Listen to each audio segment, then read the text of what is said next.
चाकरवाडीच्या मंदिरापाशी हे जे आहे तुम्ही या ठिकाणी पाहू शकता। हे या ठिकाणी जे आहे माऊली दादाचं मंदिर आहे आणि त्याच्या साईडला जे आहे त्या ठिकाणी आई साहेबाचं मंदिर आहे।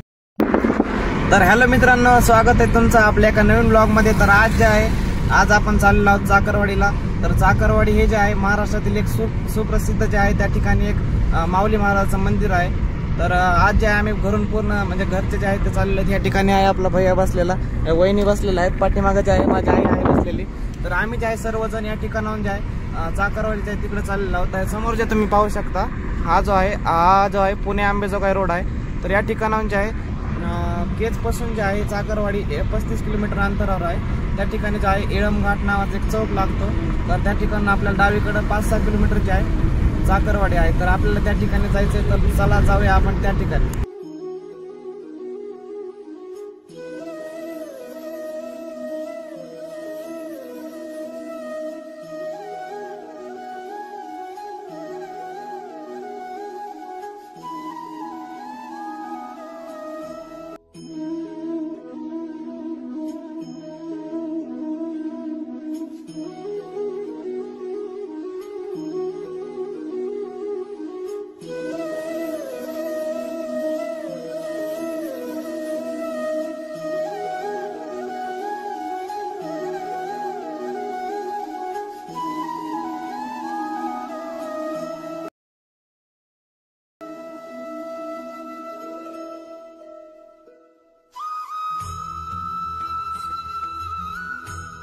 इळमघाटला।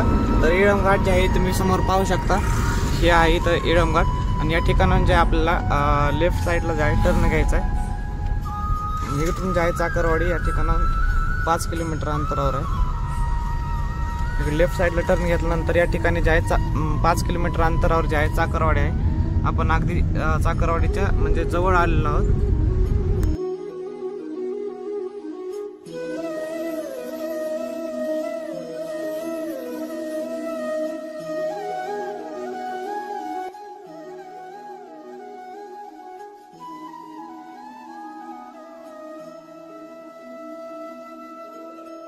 पण जे आहे चाकरवाडीचं एकदम जवळ आलेलो आहोत। तर तुम्ही या ठिकाणाहून पाहू शकता पाठीमागे मंदिर दिसत आहे, थोडं थोडं दिसत आहे या ठिकाणाहून मंदिर। आपल्याला जे आहे त्या ठिकाणी आपल्याला जायचं आहे, ते मंदिर समोर दिसत आहे त्या ठिकाणी। या ठिकाणाहून टर्न घेऊन आपण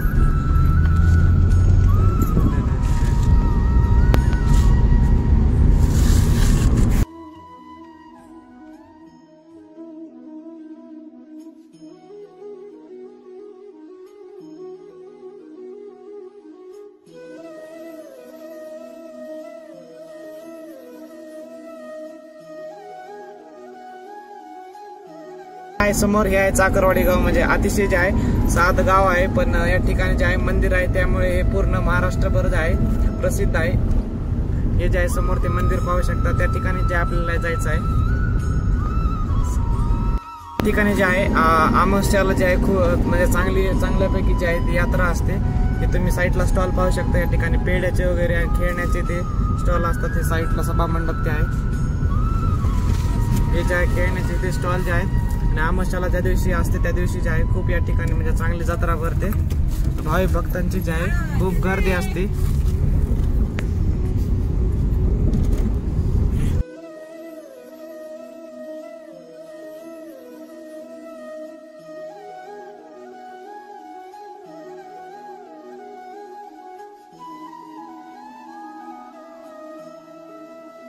फायनली या ठिकाणी पोहोचलो आहोत। हे आपल्या पाठीमागे जे आहे मारुतीचं मंदिर आहे, समोर जे आहे माऊली दादाचं मंदिर आहे, त्या ठिकाणी पाहू शकता।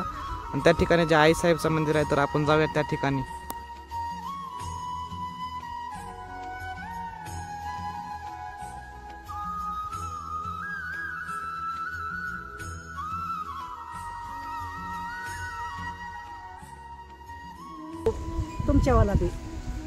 तुमच्यावाला गंध आपल्याला लावलेल्या मावशीनं गंध। आणि आपण जाऊया आता त्या मंदिराकडे दर्शन घेण्यासाठी।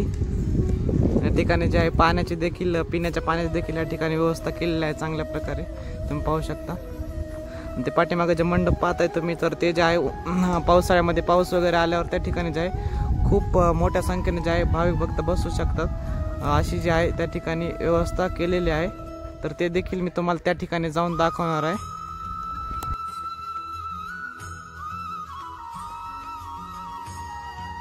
माऊलीला चाकरवाडीच्या मंदिरापाशी हे जे आहे तुम्ही या ठिकाणी पाहू शकता.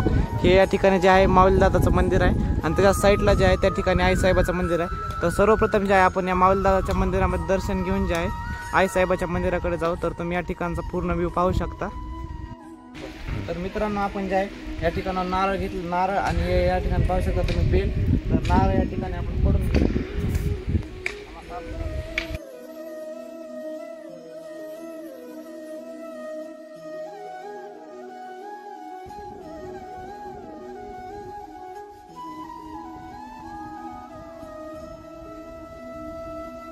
नारळ फोडून जे आहे आपण आता मंदिरामध्ये आलेलो आहोत. तर या ठिकाणी पाठीमागे तुम्ही पाहू शकता हे जे आहे एकदम मंदिर कसं आहे, जे म्हणजे कलाकृती कशी आहे या ठिकाणी तुम्ही पाहू शकता. हे जे आहे आतमध्ये जे आहे खाली माऊलीदादाचं मंदिर आहे. तर त्या ठिकाणी आपण आलेलो आहोत. तर आपण जाऊया माऊलीदादाचं दर्शन घेण्यासाठी. खाली समाधी आहे माऊलीदादाची. तर त्या ठिकाणी जे आहे आपल्याला जाऊन त्या ठिकाणी दर्शन घ्यायचं आहे. हे जे आहे याची लाईन केलेली आहे, कारण जेव्हा म्हणजे सप्ताह असतो त्या सप्त्याच्या टायमाला ज्या यामध्ये जे पूर्ण गर्दी असते तर त्या ठिकाणी जे आहे लाईन कामाला येते. यासाठी हे जेंट्ससाठी आणि हे जे आहे हे लेडीजसाठी जाण्या येण्यासाठी जे आहे कामाला येते. कारण की जेव्हा सप्ताह असतो तेव्हा जे आहे या ठिकाणी खूप गर्दी असते. तर या ठिकाणी पाहू शकता ही जी आहे माऊलीदादाची नवीन जी आहे मूर्ती या ठिकाणी बसवलेली. ही पाहून आपण जाऊया खाली समाधीकडे.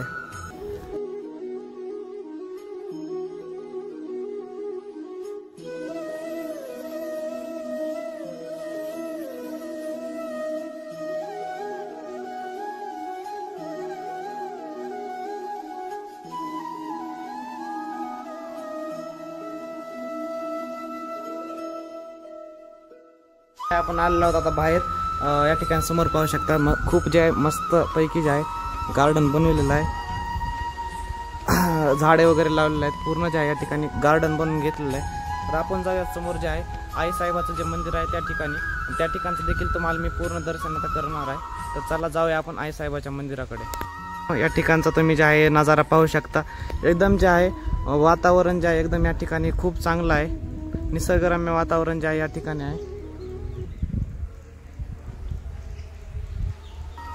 हे समोर जे आहे आईसाहेबाचं मंदिर. तर आपण जाऊयात त्या मंदिराकडे, ठीक मंदिराच्या मध्ये.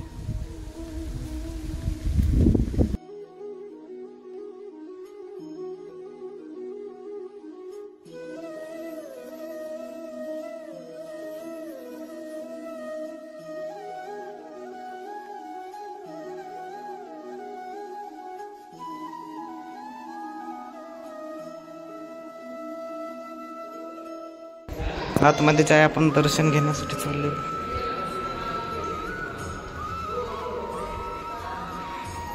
मित्रांनो, ही आहे आईसाहेबाची समाधी. त्या ठिकाणी आईसाहेबाचा फोटो देखील लावलेला आहे. तर या ठिकाणी आपण दर्शन घेऊन जाऊयात बाहेरून तुम्हाला पूर्ण नजारा दाखवण्यासाठी.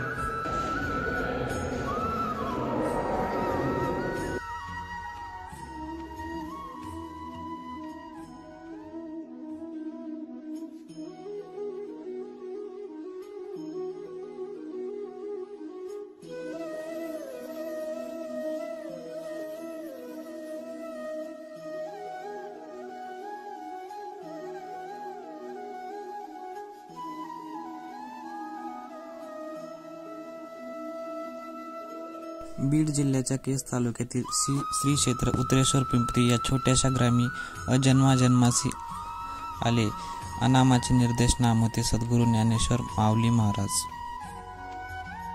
ते नंतर चाकरवाडीला आल्यानंतर त्या ठिकाणी वास्तव्यास आल्यानंतर त्यांनी त्या ठिकाणी भव्य राम मंदिराची वास्तू आकारित केली व प्रभू रामचंद्राच्या मूर्तीची प्रतिष्ठापन केली. अखंड नामस्मरण, प्रवचन, कीर्तन या माध्यमातून त्यांनी विश्वपुरुषांची सेवा देखील केली.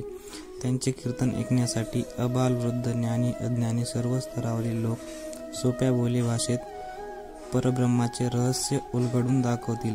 नामाची गोडी, संत संघाची ओढ लागून कीर्तनस्थळाचे पंचक्रोशीतील हजारो श्रोतावृंदांचे आवर्जून उपस्थित राहत असे.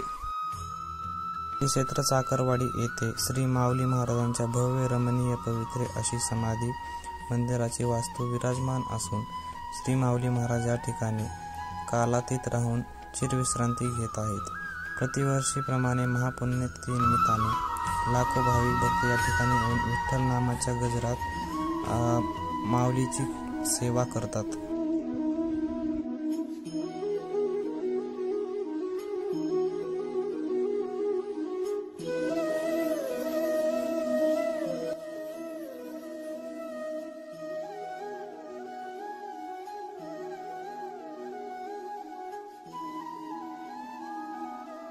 त्याच मंदिराच्या थोडा अंतरापासून जे आहे या ठिकाणी जे हनुमानजीचं मंदिर आहे हे पाहू शकता तुम्ही, हनुमानजीचं मंदिर. तर आता जाऊया आपण त्या ठिकाणी हनुमानजीचं मंदिर पाहून येऊया आतमधून कसं आहे ते. आणि त्या ठिकाणी वरून देखील जे आहे आपण खालचा पूर्ण व्ह्यू तुम्हाला दाखवणार आहे. त्या ठिकाणाहून पूर्ण तुम्ही व्ह्यू पाहू शकता एकदम चांगल्या प्रकारे. दादाचं मंदिर आणि त्या ठिकाणी आईसाहेबाचं मंदिर पूर्ण जे आहे त्या ठिकाणी एक सभा मंडप आहे. आणि इकडे जे पाहू शकता तुम्ही या ठिकाणी एक सभा मंडप आहे समोर. या ठिकाणी नारळाचे गाडे वगैरे आहेत खाली.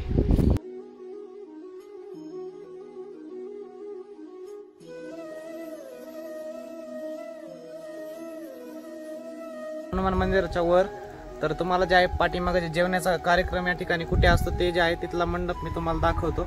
तर हेच ठीक आपल्या पाठीमागे जे आहे ते तुम्ही पाहू शकता. त्या ठिकाणी जे आहे जेवणाची व्यवस्था केली जाते.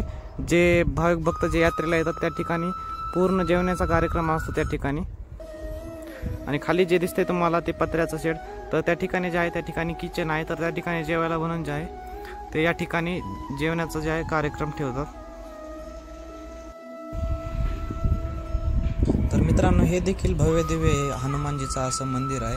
या ठिकाणी पाहू शकता. याला देखील जे आहे मस्तपैकी एकदम म्हणजे कोरीव कामासारखं जे आहे एकदम बांधकाम या ठिकाणी दिसत आहे.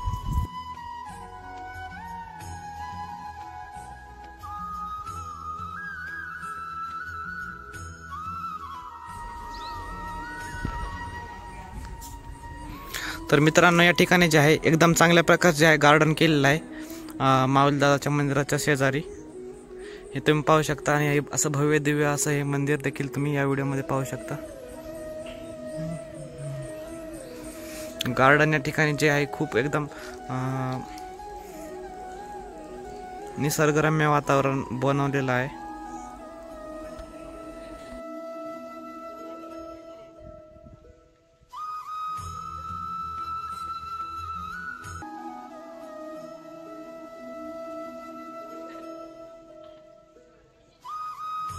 पाठीमागच्या मंदिराचा आणि या मंदिराचं जे आहे तुम्ही आतमधून पूर्ण व्ह्यू पाहिला असेल, याबद्दल तुम्हाला माहीत झालेली असेल. तर या ठिकाणी आपण नारळ ते फोडून या ठिकाणी बसलेलो आहोत एकदम सावली लावून. कारण या ठिकाणी जे आहे एकदम जे आहे निसर्गरम्य वातावरण आहे या ठिकाणी. आणि या ठिकाणी आल्यावर जे आहे आपलं मन आहे जे एकदम शांत होतं. तर त्याच्यामुळेच आपण बसलो आहे झाडाखाली. तर हे जे आहे नारळ खाऊन थोड्या वेळ आपण बसून ह्या चाकरवाडीच्या ठिकाणी तुम्ही आल्यावर जे आहे असे या ठिकाणी खाली कोणी नारळ जे आहेत फोडून टाकू नका, जेणेकरून जे आहे या ट्रस्टला या ठिकाणी जे आहे नंतर ताण येईल. आपले जे नारळ आहेत आपला कचरा व्यवस्थितपणे जे आहे कचरा कुंडीमध्ये टाका. आणि कुठेही देखील नारळ फोडू नका. ज्या ठिकाणी नारळ फोडायचं आहे त्या ठिकाणी नारळ फोडून जे आहे आपला कचरा व्यवस्थितपणे जे आहे ठेवा, जेणेकरून जे आहे आपले धार्मिक स्थळे देखील जे आहेत एकदम स्वच्छ राहतील. याची जी आहे काळजी घ्या तुम्ही. हाच जे आहे मेसेज मी तुम्हाला या व्हिडिओमधून सांगतोय.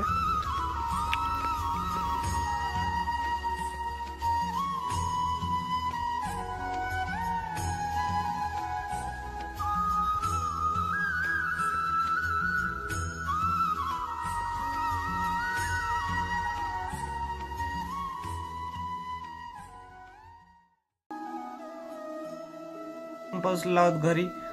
जर तुम्हाला व्हिडिओ चांगला वाटला तर व्हिडिओला लाईक आणि चॅनलला सबस्क्राईब नक्की करा. तर भेटूया आपण नेक्स्ट व्लॉग मध्ये. जय श्रीराम.